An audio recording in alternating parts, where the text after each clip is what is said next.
Olá, tudo bem? Realmente é um grande prazer estar aqui com você de novo.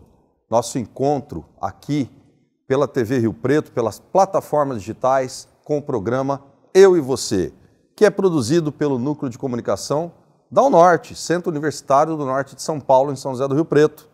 E eu espero que você acompanhe com a gente um grande momento, mais um grande momento, junto a pessoas que são extremamente interessantes. A comunicação talvez seja, hoje, ela continua sendo um desafio para esse século XXI e é talvez um dos fenômenos humanos que mais exerce fascínio nas relações humanas. E nós temos verdadeiros símbolos de comunicação que nos servem de referência até hoje e que vão continuar servindo eternamente. Eu falo disso porque é tão importante termos essas referências para nos comunicarmos bem, para dialogarmos, para nos relacionarmos bem com as pessoas através da comunicação, que ela continua sendo um ponto central em tudo aquilo que a vida representa para a gente. E hoje eu tenho um grande prazer de estar com você, meu querido convidado, José Roberto Toledo. O Roberto Toledo, você que é um símbolo vivo em São José do Rio Preto, para nós aqui, é já praticamente uma entidade. Eu quero saber, é o show do Roberto ou o Roberto Toledo é que é um show? Depende do olhar. Depende do olhar. Às vezes eu sou um show, às vezes. Às vezes eu apresento um show. Às vezes eu faço um show. O meu programa é um show do Roberto. Então aí eu fico à vontade de todas as nuances e de toda a possibilidade de formatação de uma marca, de um nome, tanto o estúdio, quanto o show e quanto o Roberto, ele fica meio que misturado, né? Então é um prazer estar aqui com você, nós que somos amigos há tanto tempo, eu não tinha ideia de que um dia nós pudéssemos nos encontrar frente a frente para fazer um tipo de trabalho como este. É uma verve, é uma satisfação que me traz pelo fato de que você, além de mestre, além de ser meu amigo, além de estarmos envolvidos numa mesma ação, numa mesma vontade que é ensinar, e cada um ensina à sua maneira, eu também fiz e continuo fazendo parte aqui da UNORTE, né, tanto quanto você. Então nós vivenciamos esses corredores aqui, essas poltronas e essa magia da comunicação, que é um negócio fantástico. Fantástico mesmo. Eu faço das suas palavras as minhas em relação a você. E eu vou dizer uma coisa, é um grande prazer estar diante de você aqui, porque você é praticamente uma das maiores referências que nós temos há tantas décadas nessa cidade. Muitos comunicadores têm o Roberto Toledo como sendo um ponto central na sua vida profissional. Você tem ideia disso? Em toda a sua trajetória, a sua carreira, no rádio, na comunicação, no jornalismo, em todas as esferas que a comunicação abraça, você tem ideia da grandeza que você atingiu? Então, Marcão, chega uma hora que você acaba tendo ideia e visualizando muita coisa. Eu sou um cara que comecei no dia 21 de abril de 1969. Eu fui transmitir, na verdade eu fui ser repórter de uma transmissão de um jogo de futebol que o Rubens Muanes foi fazer, e eu fui ser repórter de campo de um jogo Rio Preto e Tanabi. Olha quanto tempo, né? Mas isso não fazia parte da tua... Não, já fazia parte. Eu comecei em teatro. A minha vocação sempre foi artística. Olha, que interessante. Eu comecei em teatro, trabalhando no teatro, no GTR, grupo de teatro... Nos anos 60. Nos anos 60, né? Nos anos 60. No grupo teatral Rio Pretense, o professor Nelson Castro era o dirigente, era um apaixonado em teatro, e o primeiro trabalho que eu fiz foram as esquetes, né? As piadas, os contos que faziam parte desse intervalo entre um ato e outro e tudo mais. Eu comecei ali. Um dos lugares que eu me apresentei, que não esqueci até hoje, aliás, foram dois. Um foi no Instituto Penal Agrícola. Ali tinha um palco, tinha um teatro, nós fomos fazer um espetáculo lá. E o outro foi a PRB8, onde teve um festival de teatro.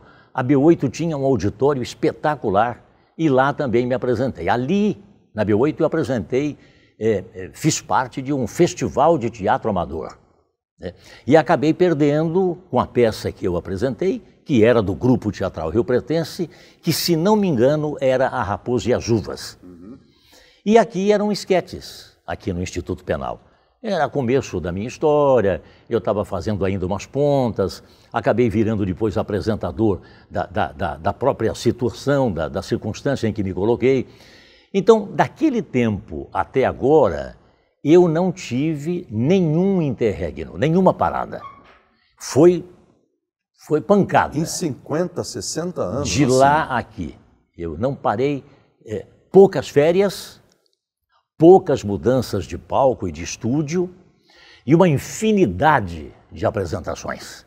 Se você perguntar para mim quantos artistas você apresentou, eu não tenho a mínima ideia. Ele vai de Roberto Carlos a Inesita Barroso, ele vai de Paulo Sérgio a Malcolm Roberts. É uma coisa assim... É impressionante. Impressionante. Impressionante. E o que isso significa para você? Você fez o que você quis na vida? Você continua fazendo o que você sempre quis? Era só o que eu queria. Nada mais do que disso. Eu trabalhei no comércio. Comecei trabalhando num bar, na esquina da Coronel Espínola, com a Rubião Júnior. Era um bar Dom Pedro. Tinha faculdade no quarteirão de cima, no quarteirão de baixo tinha um bar. Eu comecei ali. Interessante, olha que coisa absurda. E eu tinha um amigo que começou também praticamente no mesmo dia e trabalhou numa loja em frente à Americana. Eu ganhava R$800 trabalhando, 800 cruzeiros trabalhando no bar, e ele ganhava 500 cruzeiros trabalhando na loja. Só que chegou um momento no bar, eu falei, pô, mas lavar copo não é a minha, e eu tenho o direito de escolher, né? Propus a ele um negócio absurdo. Eu cheguei nele e falei, olha, você não quer fazer um negócio comigo? Eu ganho 800 cruzeiros, você ganha 500. Você não quer trocar o teu serviço pelo meu? Eu vou para lá e você vem para cá? Ele falou, para já. Eu troquei de serviço com ele, eu nunca vi isso na minha vida. Os patrões aceitaram e eu fui para a Casa Pisante, em frente à Americana, ao lado da Casa Royal, e fiquei lá anos a fio. Ali que tudo começou. Ah, é? Porque foi dali que saiu, por exemplo, o cara que fazia teatro com o professor Nelson Castro. Então, começou tudo ali, né? E ali começou também que eu fui para a B8 trabalhar aos domingos, que era a Rádio Rio Preto, que se tornou, portanto, uma rádio que avançou no sentido das regras da lei e acabou sendo cansada. Algumas emissoras foram caçadas aqui em Rio Preto, né? Então, ali começou tudo, ali eu comecei a fazer teatro, ali eu já estava na faculdade, eu tocava na fanfarra do Dom Pedro, eu e meu primo, eu tocava corneta, trompete, meu primo tocava, não sei, repique ou qualquer coisa, era um bumbo qualquer, né? E eu não fui a Barretos por conta do trabalho. Deus escreve, Deus anuncia e Deus faz. Estou até hoje e confesso a você, dentro desse sistema de comunicação, onde eu já fiz praticamente, eu não diria tudo, porque eu não morri ainda, mas quase tudo. E isso representou o quê do ponto de vista pessoal? Você aprendeu com a vida, a lidar com a vida, com a sua profissão? Entender a vida com a sua profissão? Sem dúvida. Quem faz rádio, quem é artista, tem uma sensibilidade diferente, muito diferente, né? Eu nasci para isso. Eu não nasci para outra coisa.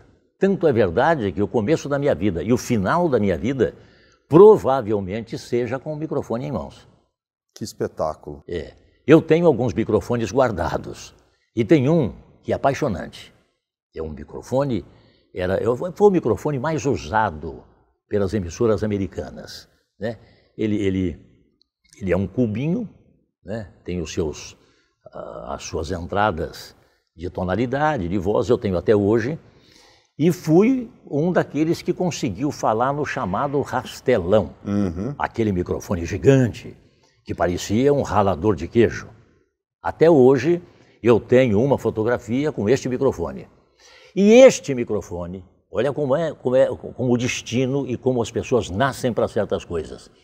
Esse microfone, quando a B8 fechou, ela foi declarada peremptória, não sei se a palavra é essa, mas foi incapaz de continuar com o sistema. Esse microfone, que a maioria começou com este microfone na Rádio Rio Preto, ele foi cair nas mãos do Vanderlei Teles, que era o técnico, ele quem cuidava da emissora, ele entendia de tudo. Não é que ele trabalhava na mesa, ele arrumava a emissora, ele corrigia os defeitos, ele colocava o som em ordem. Esse microfone foi parar na mão dele. Um dia ele me convida para ir na casa dele, isso já tinha passado um bom tempo, eu já estava trabalhando na Rádio Independência, trabalhei com ele lá. E este microfone, quando ele foi para a Independência, este microfone ficou na sala do Júlio Cosi, que era o dono da rádio. E ficou também na mesa do Alberto Secone, do Rubens Muanes, Adib Muanes, ficou enfeitando aquela sala. A Rádio Independência foi vendida, ele levou o telefone para casa. E quando, antes dele morrer, ele teve, inclusive, uma emissora aqui na região, acho que em José Bonifácio. Então, eu fui à casa dele, ele começou a me mostrar as coisas e me mostrou aquele microfone. E eu disse a ele, falei, rapaz, esse microfone foi o microfone que nós todos começamos. Vanderlei, o meu sonho era ter esse microfone, cara. Olha o que aconteceu. Ele adoeceu depois de um bom tempo, depois que ele ganhou a emissora, ele veio, ficou doente, teve um câncer fulminante. E antes dele morrer, ele deixou o recado para o filho dele. Esse microfone você vai entregar para o Roberto Toledo, porque só ele... Deixou de lembrança. Só ele pode ter esse microfone guardado. Eu tenho até hoje. Que maravilha isso. Foi o microfone... Isso então, é um símbolo da tua vida. E eu tenho assim... Eu sou meio místico. Eu acho que Deus, e penso que Deus, tanto quanto os anjos que me guardam, essa turma toda que fica lá em cima, olhando pela gente... E eu sei que tem alguém que me conduz pelo fato de que às vezes eu falo e não sei o que falei. A minha mulher, costumeiramente, ela pergunta, como é que você achou aquilo? Como é que eu não sei. Eu falei, eu estava falando, entrou. Então eu tenho comigo que há realmente algum espírito de luz que me faz ter esse improviso que eu tenho e essa maneira de ser. Como que é a sua relação com a fé e com Deus? Intimista. Muito intimista. Ele está aqui agora. Sim. Não sei se apenas ele, mas eu sei que Nossa Senhora Aparecida, que é minha protetora, e sei que uma série de anjos e arcanjos sempre me acompanham. Porque tem hora que a minha mulher pergunta para mim, mas como é que você disse aquilo? E eu digo, não sei. Porque eu sou um improvisador. O homem que comunica, ele tem que saber o que ele vai falar para não causar desgosto a ninguém. Mas quando ele elabora a sua inteligência, ou muito mais do que a inteligência, que é realmente o improviso, é a mesma história do cara estar cantando a música, ele esquece a letra e ele segue cantando, não sabe como. Impressionante. Não, eu me sinto também assim, às vezes, impressionado com as coisas que acontecem comigo. Me fala uma coisa. E é um relacionamento divino. O que você aprendeu com a vida? Bom, a primeira coisa que eu aprendi com a vida é ser gente. Gente. Como é que a gente aprende a ser gente? Gostando dos anjos, gostando dos apóstolos. Olha, que interessante. Amando Jesus. Isso não tem, comigo não tem pensamento se é ou não é. Você não coloca em dúvida isso? Não, nunca coloquei em dúvida e sei que um dia ele vai me levar nos braços. Porque eu sou um cara religioso, rapaz, mas muito religioso. Você tem uma religiosidade que você pratica diariamente. Sim. E necessariamente não há necessidade de ir no templo. Sim. Na minha casa, sabe o que eu tenho na minha casa? Eu tenho um quadro na parede, literalmente de vidro, construído especificamente para guardar as Nossas Senhoras que eu consegui. Olha eu tenho só. um arquivo, eu tenho um quadro vivo de Nossas Senhoras que eu nunca vi na vida, que eu nem sabia que existia. Eu devo ter hoje mais ou menos beirando, eu diria, mais de 80 símbolos, mais de 80 imagens palpáveis, não é quadro, são imagens mesmo, né, de Nossas Senhoras. Rádio Unorte, aqui toca educação, tem entrevista, tem tudo que você precisa para ficar bem informado. Baixe o aplicativo da Rádio Norte disponível na Play Store. Como que você acredita que seja quando você não estiver mais nesse plano e estiver no outro plano? E aí eu espero, se é que eu posso esperar, continuar fazendo o que eu faço. Ser um ser respeitoso, ser um homem de fé, um homem obediente às regras, à natureza, às leis, fiel aos amigos, e isso eu desafio qualquer um para que me diga que isso é mentira. Então eu pretendo ser o mesmo. Eu acho que se aqui isso está registrado na tua alma, Sim, né? eu acho que se aqui na Terra eu conseguir ser e consigo ser desta maneira, eu fico imaginando no céu. Sim. Fico imaginando Por que no céu. seria diferente, né? Se existe o paraíso, não é? Nós temos que desfrutar disso. Claro. Agora, eu sou bom por natureza. Eu choro muito, choro demais. Quando eu pratico alguma atitude, algum ato, ou eu vejo alguém sofrendo, ou eu me encontro numa situação de pesar, penúria de alguém, eu não posso ver um cara na rua comendo um pedaço de pão, jogado num canto. E isso me faz mal. Isso é da sua alma, né? Isso me faz mal. Eu ajudo. Eu não dou esmola, né? Eu não facilito a vida das pessoas. É claro que há momentos que eu faço isso. Se uma criança me pede e um idoso me pede... São condições diferentes. São condições diferentes, são dois picos. Mas é que criou-se um fator dentro do momento que nós vivemos, um fator de pedintes. Sim. Que o cara pede por acostumou. Sim. Acabou caindo talvez num lugar comum. Isso aí, né? Mas me fala uma coisa. Quando você estiver diante de Jesus Cristo, você perguntaria algo para Ele? Você tem vontade de perguntar algo para Cristo? Olha, eu para perguntar para Ele não, porque eu já pergunto. Isso é um fato, né? Eu converso muito com Ele. E é interessante que eu não ouço vozes, mas eu sei que eu sou atendido porque o ato que eu peço, ou a atitude que eu tomo, ela aparece à minha frente. Às vezes demora, às vezes não. Para o nosso telespectador pode parecer, esse cara é louco, é impossível. Depende dele. Quem está nos assistindo, por certo, deve ter um tipo de fé, deve conhecer o sistema, né? Então, ele sabe que é possível. Provavelmente ele não acreditará no que eu estou dizendo. Eu acredito no que eu digo, acredito no que faço e acredito em Deus. Então, no momento que eu sou um homem que dá credibilidade às magias da vida, né? Às orações que a gente faz e, acima de tudo, os milagres que acontecem aos nossos olhos, todos os dias, aí eu tenho a convicção, né? E tenho o prazer de dizer essas coisas às pessoas, porque me sinto privilegiado por Deus. Isso é fantástico. Isso é humano e acaba sendo até mais do que humano, talvez, né? Roberto, me fala uma coisa. Você ainda tem muita energia, muito gás na sua vida. O que você gostaria ainda de fazer que você não fez? Olha, eu vou confessar para você, eu já fiz tudo o que eu devia fazer.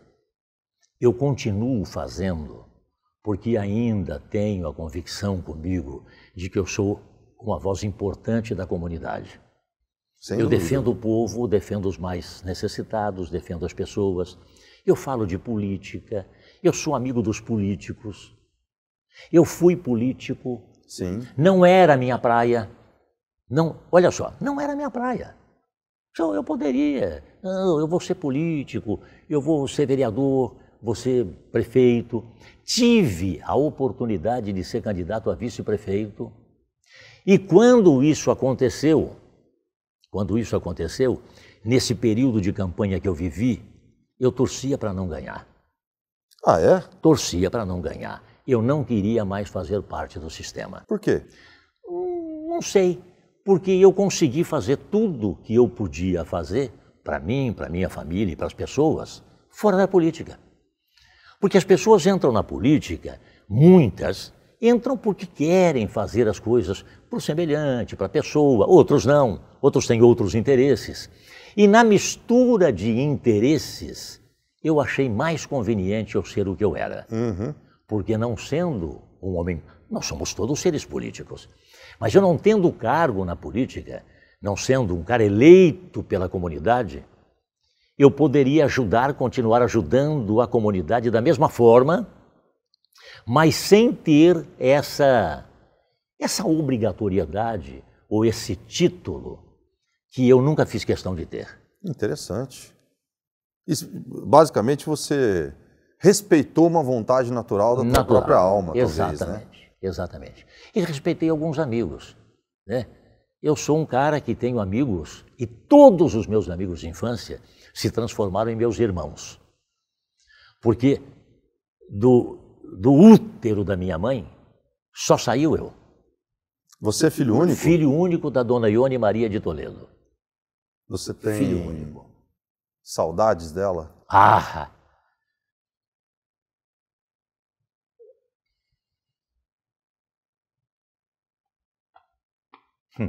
Esse é um ponto... Eu também tenho muita saudade da minha mãe. E essa é uma saudade que... É uma saudade que não tem explicação. Essa é a grande verdade, não existe explicação. Agora, eu convivo com isso porque eu sei que ela está em mim. Então a convivência é muito fácil, né? E toda vez que eu vou falar dela, quer dizer, eu tenho esse sentimento de saudade. Então, se por um lado é uma alegria, e nem sempre a gente tem cara de choro para chorar, às vezes a gente tem cara de choro por sentimento e para rir, para sorrir, né? Às vezes para sorrir você tem que chorar por dentro. Sem dúvida. Nem sempre você sorri porque você está contente. Às vezes você sorri porque você está muito triste, claro, e precisa mostrar para a sociedade que a tristeza é tua e a alegria de quem te vê. Nossa, isso é uma grande sabedoria, né? É. Roberto, eu quero fazer um bate-bola contigo agora. A hora que quiser. Acho o bate-bola é bom porque a resposta é rápida, sem curta. Dúvida, sem dúvida. A gente tem aqui tempo para ficar um dia conversando, porque você basicamente é uma enciclopédia em vida. Mas vamos lá. Um medo. Um medo, hein? Vou responder com simplicidade. Eu tenho todos os medos que causam dor. Os demais não tenho. Todo medo que causa dor, e não a mim, mas do geral, amigos, família, é esse medo que eu tenho. Mas me dá um exemplo de um medo que cause dor. Uma trombada, um machucado. Algo impactante. Impactante, assim. Uma morte, entendeu? Que mais? Enfim, uma maldade. Rapaz, as pessoas não entendem que quando se pratica o mal é um soco na cara. Exatamente. Entendeu? É um soco é um nocaute. É um nocaute. Porque quem recebe isso nunca espera. Exatamente. É? E baseado nisso que você está falando, em relação ao medo, você tem algum arrependimento? Olha, a priori nenhum. A priori nenhum, né? Eu já fiz coisas erradas, né? Já fiz muitas coisas erradas, né? Eu era o condutor da minha avó, que era cega. Uhum. Eu ia com a minha mãe para São Paulo com ela, e eu era o condutor. E a minha avó me deu tantos exemplos de força de vida, que ela não reclamava de nada, embora cega. Ela subia no ônibus em São Paulo, ela ia para não sei aonde, ela andava dentro de casa sozinha e eu era o condutor dela. Então isso ficou cravado em mim, né? Então esse tipo de coisa. Eu queria que a minha avó enxergasse, né? Que interessante essa passagem da vida, né? É muito. Bom, eu estou contando minha história. Sem dúvida. Você me convidou para isso, né? Então eu estou abrindo o coração Claro, e contando tudo, coisas que poucas pessoas A sabem. gente tem aqui vários livros do Roberto Toledo para serem lidos, né? Mas espera aí, deixa eu continuar esse bate-bola. Claro que a gente tem aqui contextos muito fantásticos, né? Assim, vamos lá. Um lugar onde você gostaria de estar em vida e que você não esteve ainda. Olha, eu não tenho muito... Você sabe que eu viajo pouco, não? Eu não tenho, assim, prazeres... É mesmo? Em ir para os Estados Unidos, ir para... Eu gostaria muito, muito de conhecer a Capela Sistina. Eu gostaria, né? Em Roma? Isso, gostaria muito. Eu gostaria muito de um dia passar, pelo menos para aquela rua movimentada em Nova York. Porque todos nós temos desejos de conhecer coisas que ainda não conhecemos. Mas isso não me faz sofrer, né? Isso não me leva a tomar alguma atitude, mudar de comportamento. Não te gera frustração? Não. O que é muito bom, né? Não tenho. Eu sou um homem de pouca viagem. Eu viajo muito pouco, porque eu trabalho muito. Eu trabalho tanto que para ir para São Paulo, normalmente eu escolho a sexta-feira. Uhum. Porque aí eu perco só a sexta, porque eu fico sábado, porque eu tenho um filho que mora lá, né? Trabalha lá, estuda lá. Então, eu não viajei pouco. Você prefere trabalhar do que viajar? Trabalhar Você não troca o trabalho por nada? Não troco. Isso foi basicamente a vida inteira. Se um cara falar para mim assim, Roberto, você vai fazer o seguinte, eu vou te dar uma viagem, você vai ficar lá no local que você deseja, só que você não vai falar mais no rádio. Uhum. Eu não troco. Interessantíssimo. Me fala uma coisa. Uma personalidade que você sempre admirou e continua admirando. Olha, recente, né? Eu não vou buscar lá no fundo, porque não adianta. Eu vou citar o nome do Rodrigo Garcia. Certo. Que para mim foi um exemplo de homem público, muito mais do que isso, foi meu amigo, amigo do meu filho. Ex-governador de São Paulo. Amigo do meu filho, olha que coisa interessante. Eu tenho uma fotografia em casa de um campeonato dos garotos do Monte Líbano e coincidentemente, mas olha que coisa, coincidentemente meu filho caiu no time do Rodrigo e ninguém sabia quem ia ser o quê e quem era quem. Olha só. Porque foi o sorteio. Uhum. E eu só fui descobrir isso depois que ele se tornou deputado estadual, federal e governador. Só fui descobrir depois. Fantástico. Essa fotografia apareceu na minha mão. Não sei se foi meu filho que mandou, não lembro. Uhum. E essa fotografia está em casa. Então eu olho aquilo e falo, olha, não é à toa que eu e esse cara ficamos amigos e não nos separamos, a não ser separados agora, porque ele viajou, está nos Estados Unidos, volta só no dia 1º de julho, saiu para fazer, portanto, um descanso sabático, um período sabático, e vai voltar para continuar a sua vida, a sua luta. Mas que bacana, é uma personalidade que você admira. Foi a maior personalidade, porque eu entrei no palácio, eu fui no palácio, eu convivi com ele no palácio, né? Ele é meu amigo. Claro, sem dúvida. Então, foi o cara que, assim, despontou demais e eu faço questão de lembrar disso. Com justiça. Roberto, infelizmente a gente tem que dar o nosso break. O programa chega ao final, mas chega triunfal. Quero dizer para você que é mais do que uma honra estar aqui diante de você, né? Esse programa fica registrado para mim e para a sua história, para a história de todos nós. Muitíssimo obrigado pela tua presença aqui. Nós teríamos que fazer 4, 5 programas com você para poder falar de muitas coisas e de coração te desejo ainda muita vida pela frente. Que Deus te abençoe nessa caminhada. Muito obrigado. Um grande abraço. Viu? Gratidão.